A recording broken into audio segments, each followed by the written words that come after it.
জন্য কি লাগবে এটা? কি নাম? এটার নাম কি? ঝাঁকুনি ফিল্টার পেপার। সেন্টার থেকে দুই সাইড মিলাবেন, ছেড়ে দিলেন, পানি দিয়ে ভিজান। কেটলির এখানে একটা হ্যান্ডেল ধরবেন, এখানে দিবেন, তাহলে ব্যালেন্স হবে হাত ঢালতে। সব জিনিসে একটা ব্যালেন্স থাকে। হ্যাঁ,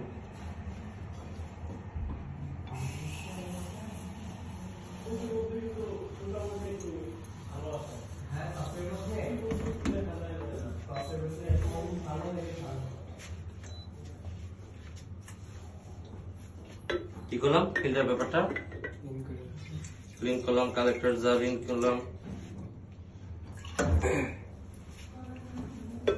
এই মুহূর্তে আমরা কি করবো? এখানে কি আছে? জিরো করে নিলাম। হ্যাঁ, কফির গুঁড়া দিবে। এখন দিব 15 গ্রাম বা 18 গ্রাম বা 20 গ্রাম, যাই দিলাম।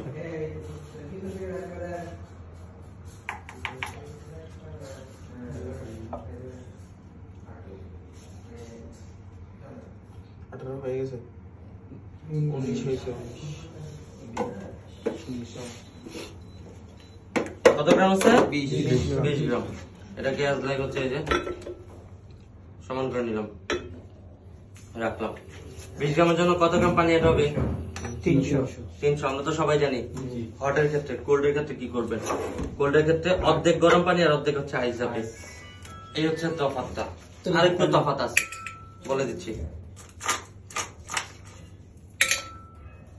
সরি, এটার মাপ দেওয়া হয়নি। 0। এখন দেখো, এটা কি টিয়ার বলে না টার বলে?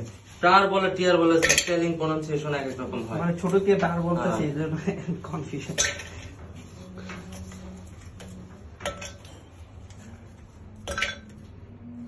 কত গ্রাম দিতে হবে? 150। 150 কেন? 150 হইলো বললাম না, যে 20 গ্রাম কফির গুঁড়া। কফির গুঁড়া আগে দিয়েছিলাম 19 গ্রাম, এই জন্য 285 দিচ্ছি। এখন কফির গুঁড়া দিচ্ছি হচ্ছে 20 বা 20 গ্রাম। 20 গ্রাম যদি দেই তাহলে পানি লাগবে 300। 300 অর্ধেক বরফ দিয়ে ফিল আপ করলাম, মানে আর বাকি রইল 150। এটা মনে থাকবে B60 আইসের ক্ষেত্রে। হট আর B60 আইসের পার্থক্য হচ্ছে এখানে, মানে হচ্ছে গরম পানি যখন দিবেন তখন পুরাটাই গরম পানি, আর B60 আইসের ক্ষেত্রে হাফ হচ্ছে ঠান্ডা বরফ আর হাফ হচ্ছে গরম পানি। ঠান্ডা পানি দেওয়া যাবে না এখানে। এখন গরম পানি আমি দিব। এখন আমি আবার শুরু করবো। এই B60 আইসের ক্ষেত্রে 1.5 মিনিটের মধ্যে শেষ করতে হবে। আগেটা ছিল 2.5 মিনিট, যে কারণে পানি কম, এই জন্য 1.5 মিনিটে শেষ করতে হবে। আমি স্টার্ট করলাম টাইম। প্রথমে দিব 50 ml, 150 ml না? প্রথমে 50 ml দিয়ে আমি শেষ করবো।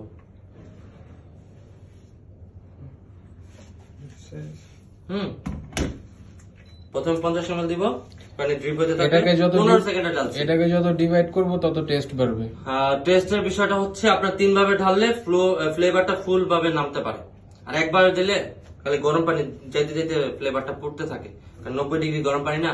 3 ভাবে দিলে রোয়া শোয়া দিব। এখন আপনার যদি একটা আগুনের তাপ দেয় ধরতে, সাপোজ 50 ডিগ্রি, যদি বলে 5 মিনিট হাতে রাখতেন, আপনার হাতটা অনেক জ্বালাপোড়া করবে। বাট এই 50 ডিগ্রিটা যদি বলে যে 3 বারে দাও, তাহলে অল্প অল্প লাগবে। ধরলেন ছালেন, এরকম হচ্ছে ফ্লেভারটা পারফেক্টলি পাওয়ার জন্য। আমরা গরম পানিটা যেহেতু 90 ডিগ্রি, আমরা 3 ভাবে হচ্ছে এভাবে ঢালতে পারি। 50 করে 3 বার দিলাম, 50 করে 3 বার দিলাম, বা হচ্ছে 50 দিয়ে পরে 50 করে 3 বারই বেস্ট। ক্যালকুলেশন আপনার উপরে। এখন তো বুঝে গেছেন।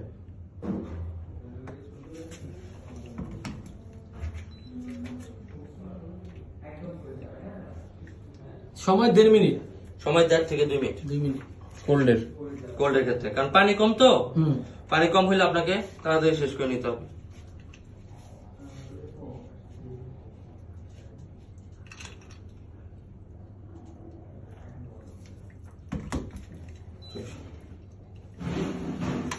এখন ড্রিপ হইতে যা লাগে সময়। পানি পড়তেছে এই পাশ থেকে। আচ্ছা, এখন যেটা দিলেন আপনার 1.5 মিনিট ওভার হলে? 1.5 মিনিট ওভার হলে কফির স্বাদটা একটু ইয়া লাগবে। তাহলে কি 1.5 মিনিট দেন আবার উঠাই ফেলবো? এটা পানি পড়তে থাকবে, পানি ফালানোর ফ্লোটিংটা 1.5 মিনিটের মধ্যে। মেকিং টাইমটা 1.5 মিনিট থেকে 2 মিনিট বলছি না, কারণ এই ক্যালকুলেশনটা একটু কম বেশি হবেই। আপনি কফির গুঁড়া যদি 18 গ্রামের জন্য 17 গ্রাম দেন, তাহলে পানিটা দিবেন হচ্ছে 17 × 15। মানে হট ওয়াটার আমি 1.5 মিনিটের মধ্যে এটা শেষ করবো আর কি। হ্যাঁ, 1.5 মিনিটের মধ্যে। দেন এটা নামতে যতক্ষণ সময় লাগে? ধরেন আপনি 1.5 মিনিটে শেষ করলেন, নামতে আরো 30 সেকেন্ড লাগবে, হ্যাঁ, ওটা- 2 মিনিটে কাউন্ট হবে তাহলে। হ্যাঁ, আমাদের শেষ। B6 আইস বানাইতে কয় মিনিট লাগলো? 1.5 মিনিট। 2 মিনিটে দিলাম। 1.5 মিনিটে ঢালছি আর নামতে নামতে আরো 30 সেকেন্ড। এটা সুগার ছাড়াই না ভাই? এইভাবেই কফি সবই সুগার ছাড়াই। যে সুগার দিলে তো দিলে। তো টেস্ট করবেন B6? আমি তো নিয়ে দাঁড়াই গেছি। এটা টেস্ট করবেন। আপনি